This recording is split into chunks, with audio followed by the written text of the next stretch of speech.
Welcome to this Concept Explainer brought to you by CBSE Score Lab of profsam.com. That is profsam.com.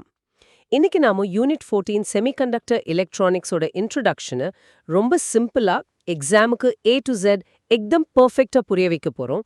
இந்த டாபிக்ல இருக்கிற பயம் இனிமே இருக்கவே இருக்காது. ஒரு சின்ன கேள்வி யோசிச்சு பாருங்க. நம்ம வீட்டு வால் சாக்கெட்ல இருந்து வர்றது ஏசி கரண்ட், அதாவது ஆல்டர்னேட்டிங் கரண்ட். ஆமா. ஆனா நம்ம ஃபோன், லேப்டாப்னு எல்லா கேஜெட்ஸும் சார்ஜ் ஆகணும்னா அதுக்கு டிசி கரண்ட், டைரக்ட் கரண்ட் தான் வேணும். கரெக்ட். அந்த சின்ன ஃபோன் சார்ஜர் எப்படி ஏசிய டிசியா மாத்துது? அதுக்குள்ள என்னதான் இருக்கு? ஆமா, நானும் இத நிறைய தடவை யோசிச்சிருக்கேன். எவ்வளோ பெரிய வேலையை அவ்வளோ சின்ன டிவைஸ் எப்படி பண்ணுது? அதுவும் சார்ஜ் பண்ணும்போது சார்ஜர் கொஞ்சம் சூடாகும், ஆனா ரொம்ப பெருசா ஒன்றும் ஆகாது. எக்ஸாக்ட்லி. அந்த சின்ன டிவைஸ்க்குள்ள இருக்கிற மேஜிக்கு பேர் தான் செமிகண்டக்டர்ஸ். சரி, இன்னொரு ஆச்சரியமான விஷயம் சொல்லட்டுமா? சொல்லுங்க. ஒரு காப்பர் வயரை நாம சூடு பண்ணா எலக்ட்ரான்ஸ் ஓடுறதுக்கு தடை அதிகமாகி அதோட கண்டக்டிவிட்டி கம்மியாகும். அதாவது ரெசிஸ்டன்ஸ் அதிகமாகும். ஆமா, temperature increases, resistance increases for metals. இதை நாங்க படிச்சிருக்கோம். கரெக்ட். ஆனா ஒரு செமிகண்டக்டர் மெட்டீரியலான சிலிக்கானை சூடு பண்ணா அதோட கண்டக்டிவிட்டி அதிகமாகும், ரெசிஸ்டன்ஸ் கம்மியாகும். என்னது, அப்படியே உல்டாவா? அது எப்படி பாசிபிள்? மெட்டல்ல நடக்கிற கொலிஷன் இங்க நடக்காதா? ஏன் இப்படி ஒரு விசித்திரமான பிஹேவியர்? இதெல்லாம் தான் நாம இன்னைக்கு ரொம்ப ஆழமா பார்க்க போறோம். முதல்ல செமிகண்டக்டர்னா என்னன்னு ரொம்ப சுலபமா புரிஞ்சுக்கலாம். பொதுவா எல்லாரும் சொல்ற மாதிரி அது ஒரு கண்டக்டருக்கும் இன்சுலேட்டருக்கும் நடுவுல இருக்கிற மெட்டீரியல்னு சொல்றதை விட அதோட உண்மையான சூப்பர் பவர் என்னன்னா, என்னது? அதோட கண்டக்டிவிட்டியை நம்மால கண்ட்ரோல் பண்ண முடியுங்கிறது தான். கண்ட்ரோல் பண்ண முடியுமா? அப்படின்னா யோசிச்சு பாருங்க. ஒரு பொருளோட மின்சாரத்தை கடத்துற தன்மைய ஒரு ஸ்விட்ச் மாதிரி ஆன் ஆஃப் பண்றது மட்டும் இல்ல, ஒரு ஃபேன் ரெகுலேட்டர் மாதிரி 0ல இருந்து 100 வரைக்கும் நம்ம இஷ்டத்துக்கு மாத்த முடியுதுன்னா அது எவ்வளவு பெரிய விஷயம்? ஓ. This isn't just a new material. It's a completely new paradigm for controlling electricity. இந்த ஒரு ஐடியா தான் ஒரு ரூம் சைஸ் கம்ப்யூட்டரை நம்ம பாக்கெட்ல இருக்கிற போனா மாத்துச்சு. வாவ். அப்போ இதுக்கு முன்னாடி இந்த மாதிரி கண்ட்ரோல் பண்ண வேற எதுவுமே இல்லையா? இருந்துச்சு. வேக்யூம் டியூப்ஸ்னு சொல்லுவாங்க. பெரிய கிளாஸ் பல்ப் மாதிரி இருக்கும், ரொம்ப ஹீட் ப்ரொடியூஸ் பண்ணும், நிறைய பவர் எடுத்துக்கும், அண்ட் மோஸ்ட் இம்பார்ட்டன்ட்லி அன்ரிலையபிளா இருக்கும். அடிக்கடி ஃபியூஸ் போயிடும். Okay okay. செமிகண்டக்டர்ஸ் வந்ததுக்கு அப்புறம் தான் எலக்ட்ரானிக்ஸ்ல ஒரு புரட்சியே உருவாச்சு. சரி, இந்த கண்ட்ரோல் எப்படி சாத்தியமாகுதுன்னு புரிஞ்சுக்க ஒரு ஹைவே அனாலஜி வச்சு ஆரம்பிக்கலாம். சரி. ஒரு மெட்டீரியல்ல கரண்ட்ன்றது ஃப்ரீ எலக்ட்ரான்ஸ் ஓடுறது தான். அத வண்டிங்க மாதிரி கற்பனை பண்ணிக்கோங்க. Okay. Current is flow of electrons, so electrons are vehicles on a highway. Perfect. இப்போ ஒரு கண்டக்டர் காப்பர் மாதிரி, அது ஒரு 10 லேன் ஃப்ரீ ஃப்ளோ ஹைவே. எந்த டிராஃபிக் சிக்னலும் இல்ல, டோல் பூத்தும் இல்ல.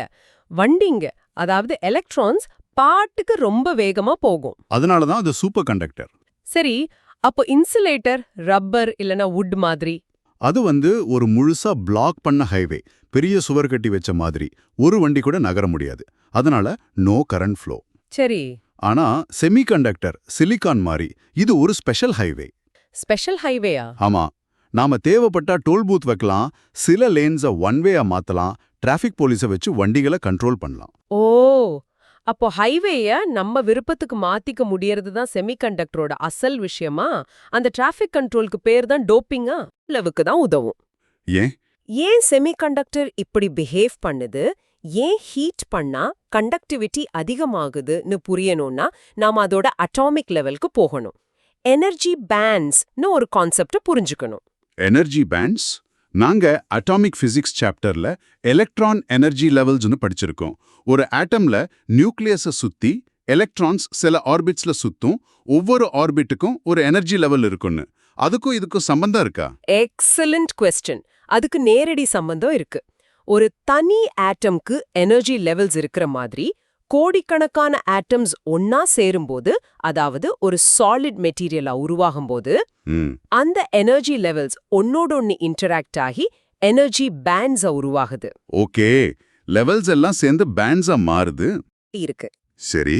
தரைத்தளம் கிரவுண்ட் ஃப்ளோர், அதுக்கு பேரு வேலன்ஸ் பேண்ட். Valence band. இங்கதான் எலக்ட்ரான்ஸ் எல்லாம் அதோட ஆட்டம் கூட கட்டுப்பட்டு குடும்பத்தோட செட்டில் ஆகிருக்கு. இங்க இருக்கிற வரைக்கும் அதால கரண்டா உருவாக்க முடியாது. சரி, வேலன்ஸ் பேண்ட்னா பவுண்ட் எலக்ட்ரான்ஸ் இருக்கிற இடம். கரெக்ட். இப்போ அந்த அபார்ட்மெண்ட்டுக்கு மொட்டை மாடி டெரஸ் இருக்கு, அதுக்கு பேரு கண்டக்ஷன் பேண்ட். Conduction pant. இந்த மொட்டை மாடிக்கு வந்துட்டாதான் எலக்ட்ரான்ஸ் ஃப்ரீ ஆகி எந்த வேணா ஓட முடியும், அதாவது கரண்ட்டை உருவாக்க முடியும். அப்போ ஒரு எலக்ட்ரான் வேலன்ஸ் பேண்ட்ல இருந்து கண்டக்ஷன் பேண்டுக்கு ஜம்ப் பண்ணாதான் அது ஃப்ரீ எலக்ட்ரானா மாறி கரண்ட்டை கண்டக்ட் பண்ணும். சரிதானே? Perfectly right. இப்போ இந்த ரெண்டு பேண்டுக்கும் நடுவுல இருக்கிற கேப்புக்கு பேரு தான் energy gap or forbidden gap. மொட்டை மாடிக்கு போறதுக்கு படிக்கட்டு மாதிரி. ஓகே. இப்ப விஷயத்துக்கு வருவோம். இன்சுலேட்டர்ஸ்ல இந்த கிரவுண்ட் ஃப்ளோருக்கும் டெரஸ்க்கும் நடுவுல ரொம்ப பெரிய கேப் இருக்கும். படிக்கட்டே இல்லாத 10 மாடி கட்டடம் மாதிரி. எவ்ளோ எனர்ஜி கொடுத்தாலும் எலக்ட்ரான்ஸால ஜம்ப் பண்ணி மேல போகவே முடியாது. அதனால தான் அது கண்டக்ட் பண்றது இல்ல. Make sense. அப்போ கண்டக்டர்ஸ்ல இந்த வேலன்ஸ் பேண்டும் கண்டக்ஷன் பேண்டும் ஒன்னு மேல ஒன்னு ஓவர்லாப் ஆகியிருக்கும். கிரவுண்ட் ஃப்ளோரும் டெரஸும் ஒன்னாவே இருக்கிற மாதிரி. ஓ. எலக்ட்ரான்ஸ் எப்பவுமே ஃப்ரீயா தான் இருக்கும். எப்ப வேணா எங்க வேணா போகலாம். அதனால அது எப்பவும் கண்டக்ட் பண்ணும். ஓகே, இப்ப புரியுது. அப்போ செமிகண்டக்டர்ல இந்த எனர்ஜி கேப் எப்படி இருக்கும்? ரொம்ப பெருசாவும் இல்லாம ஓவர்லாப்பும் ஆகாம இருக்குமா? பெங்கோ! எக்ஸாக்ட்லி. செமிகண்டக்டர்ஸ்ல இந்த எனர்ஜி கேப் ரொம்ப சின்னதா இருக்கும். ஒரு சின்னதா ஜம்ப் பண்ணா போதும், மேல போயிடலாம். ஓ. ரூம் டெம்பரேச்சர்ல இருக்கிற ஹீட் எனர்ஜியே போதும், சில எலக்ட்ரான்ஸ் அந்த கேப்பை தாண்டி வேலன்ஸ் பேண்ட்ல இருந்து கண்டக்ஷன் பேண்டுக்கு ஓடிடும்.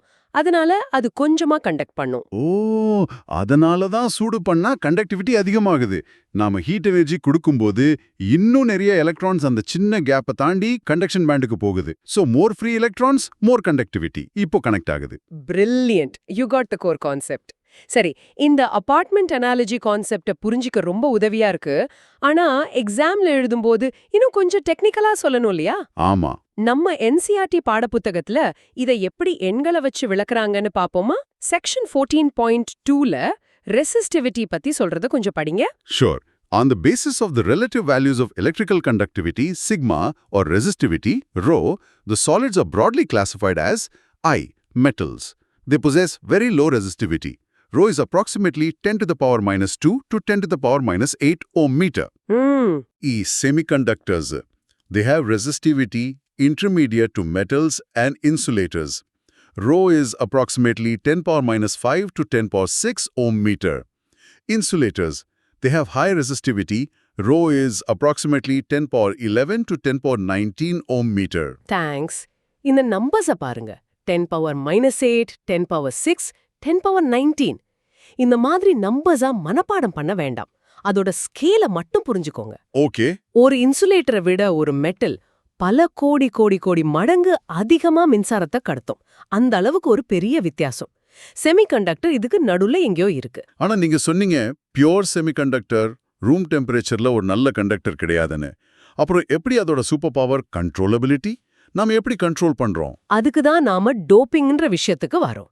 டோப்பிங்னா என்னன்னா, ஒரு பியூர் செமிகண்டக்டர் கூட சிலிகான் கூட ஒரு சின்ன அளவு இம்பியூரிட்டிய, அதாவது மாச கலக்கிறது. டோப்பிங்னா கலப்படம் பண்றதா? ஸ்போர்ட்ல கூட இந்த வார்த்தையை கேள்விப்பட்டிருக்கேன். ஆனா இங்க எதுக்கு கலப்படம் பண்ணணும்? ஹஹா, ஆஹா, அங்க அது தப்பு, இங்க அதுதான் டெக்னிக். 1 மில்லியன் சிலிகான் ஆட்டம்க்கு ஒரே ஒரு இம்பியூரிட்டி ஆட்டமை சேர்த்தா போதும். அவ்வளவுதானா? ஆமா, அதோட கண்டக்டிவிட்டி பல 1000 மடங்கு அதிகமாயிடும். இதுதான் டோப்பிங்கோட பவர். 1 மில்லியனுக்கு ஒண்ணா? அவ்வளோ கம்மியா சேர்த்தாலே இவ்வளோ பெரிய மாற்றமா? என்ன இம்பியூரிட்டி சேர்ப்பாங்க? 2 வகை இருக்கு. சிலிகானுக்கு 4 வேலன்ஸ் எலக்ட்ரான்ஸ் இருக்கும். ஆமா. நாம 5 வேலன்ஸ் எலக்ட்ரான்ஸ் இருக்கிற ஒரு இம்பியூரிட்டிய, பாஸ்பரஸ் மாதிரி சேர்த்தா 4 சிலிகான் ஆட்டம் கூட பாண்ட் ஆனதுக்கு அப்புறம் அந்த இம்பியூரிட்டி கிட்ட ஒரு எலக்ட்ரான் எக்ஸ்ட்ராவா ஃப்ரீயா இருக்கும். இது கண்டக்ஷன் பேண்டுக்கு ரொம்ப சுலபமா போயிடும். இதுக்கு பேரு N type semiconductor. N for negative charge of electron. Okay.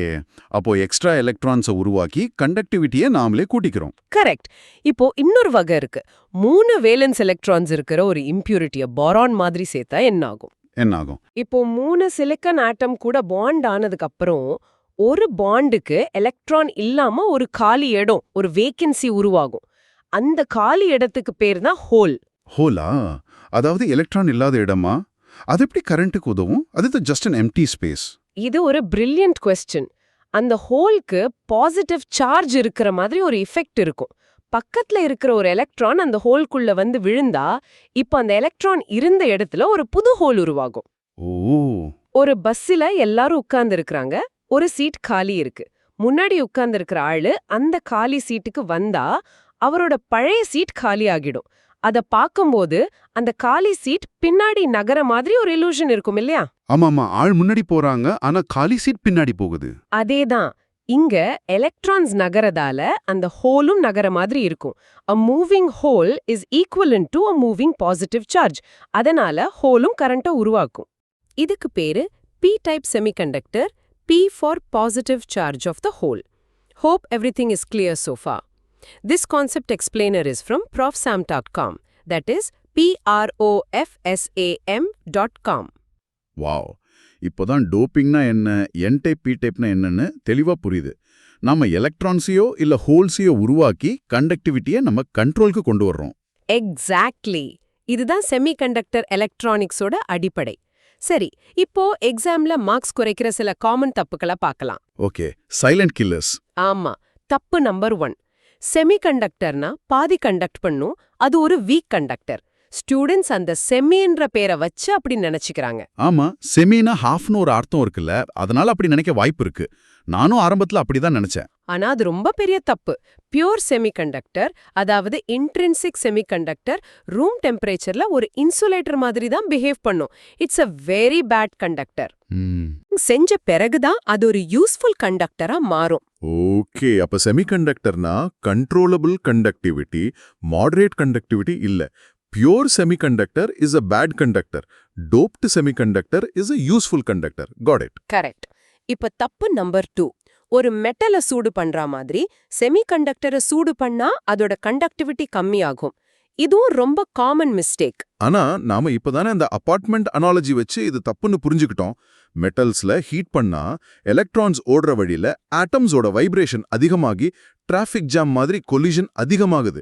அதனால ரெசிஸ்டன்ஸ் அதிகமாகுது. பெர்ஃபெக்ட். ஆனா செமிகண்டக்டர்ஸ்ல ஹீட் பண்ணா வேலன்ஸ் பேண்ட்ல இருக்கிற நிறைய எலக்ட்ரான்ஸுக்கு எனர்ஜி கிடைச்சு அதுங்க கண்டக்ஷன் பேண்டுக்கு ஜம்ப் பண்ணிடுது.